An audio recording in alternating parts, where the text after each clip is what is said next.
Camp ಹಮ್ಮಿಕೊಂಡಿದ್ದೀವಿ. ಈಗಾಗಲೇ 30 ಜನ blood donation ಮಾಡಿದ್ದಾರೆ. ಲಾಸ್ಟ್ ಇಯರ್ ನಾವು ಮಾಡಿದ್ವಿ. ಲಾಸ್ಟ್ ಇಯರ್ ನಮ್ಮ ತರಬನಹಳ್ಳಿ ಕ್ಲಬ್ ಸ್ಥಾಪನೆ ಮಾಡಿದ ವರ್ಷ. So that was the first time. ಈಗ 2ನೇ ಸಾರಿ.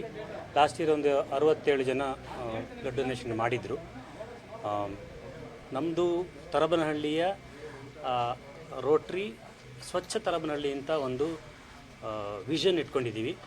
ಯಾರಾದರೂ ಇಲ್ಲಿಂದ ಹೋಗ್ತಾ ಇರಬೇಕಾದ್ರೆ ನಮ್ಮ ಗ್ರಾಮ ನೋಡಿ, ನಮ್ಮ ಹಳ್ಳಿ ನೋಡಿ ವಾವ್ ಅಂತ ಅನಿಸ್ಬೇಕು.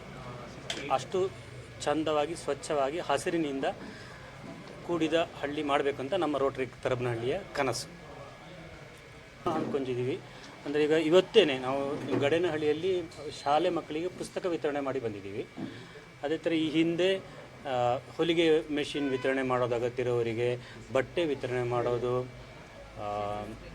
ಕ್ಯಾನ್ಸರ್ ಸ್ಕ್ರೀನಿಂಗ್ ಮಾಡೋದು, ಈ ಥರ ಸುಮಾರು ಕಾರ್ಯಕ್ರಮಗಳನ್ನು ಮಾಡ್ತಾಯಿದ್ದೀವಿ. ವರ್ಷಕ್ಕೆ ಸುಮಾರು ಎಷ್ಟು ದೀಪ ಪ್ರಾಜೆಕ್ಟು ಇಲ್ಲ ಕಳೆದ ವರ್ಷ 15 ಅಂತ. ಈ ವರ್ಷ ನಮ್ಮ ರೋಟ್ರಿ ಕ್ಲಬ್ ತರಬನಹಳ್ಳಿ ಅಧ್ಯಕ್ಷ. ಆಮೇಲೆ ಹಲವಾರು ಕಾರ್ಯಕ್ರಮಗಳು ನಮ್ಮ ಪದ್ಮನಾಭ ಹೊಳ್ಳ ಸರ್ ಹೇಳಿದ್ದಾರೆ. ಈ ಥರ ನಾವು ಹಚ್ಕೊಂಡು ನಾವು ಮಾಡ್ತಾಯಿದ್ದೀವಿ. ಸ್ವಚ್ಛ ತರಬನಹಳ್ಳಿ ಅಂತ ನಮ್ಮ ಕನಸು. ಅದನ್ನು ಮುಂದಕ್ಕೆ ಹಾಗೆ ತಗೊಂಡು ಹೋಗೋಣ. ಹಸಿರು ತರಬನಹಳ್ಳಿ, ಸ್ವಚ್ಛ ತರಬನಹಳ್ಳಿ ಅಂತ ಮಾಡೋಣ ಅಂತ. ಅದರಲ್ಲಿ ಒಂದು ಹೆಣ್ಮಕ್ಳಿಗೆ, ಪ್ರೆಗ್ನೆಂಟ್ ಲೇಡೀಸಿಗೆ ಅಂತ ನಿನ್ನೆ ಕಾರ್ಯಕ್ರಮ ಮಾಡಿದ್ದು ಚಿಕ್ಕಜಾಲ PHCನಲ್ಲಿ. ಅದರಲ್ಲಿ ಅವರಿಗೆ ಬ್ರೆಸ್ಟ್ ಫೀಡಿಂಗ್, ಅದರಲ್ಲಿ ಮಕ್ಕಳನ್ನ ಹೆಂಗೆ ಹೈಜೀನಿಕಾಗಿ ಇದು ಮಾಡೋದು, ಬೆಳೆಸೋದು, ಅದನ್ನು ಪೌಷ್ಟಿಕ ಏನೇನು ಆಹಾರ ಕೊಡೋದು, ತಾಯಿಗಳಿಗೆ ಏನೇನು ಆಹಾರ ಕೊಡೋದು ಅಂಥದ್ದೆಲ್ಲ ಮಾಡಿ, ಮಿಲೆಟ್ ಬಿಸ್ಕೆಟು, ಅದು ನವಣೆದು ಬಿಸ್ಕೆಟ್ ಎಲ್ಲ ಹಂಚಿ ಬಂದಿದ್ದೀವಿ. ಸೊ ಸುಮಾರು ಒಂದು 50 ಜನ ಅಲ್ಲಿ ಸೇರಿದ್ದಾರೆ. ಸೊ ಸಂತೋಷ ಆಯಿತು ನಮಗೆ. ಆ ಥರ ಕಾರ್ಯಕ್ರಮಗಳು ಮುಂದಕ್ಕೂ ಹಾಗೆ ತಗೊಂಡು ಹೋಗ್ತೀವಿ.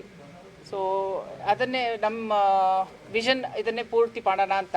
ಸೊ ಎಲ್ಲ ಕೈ ಜೋಡಿಸಿ ನಾವು ಇವಾಗ 18 ಬ್ಲಡ್ ಕೊಟ್ಟಿದ್ದಾರೆ.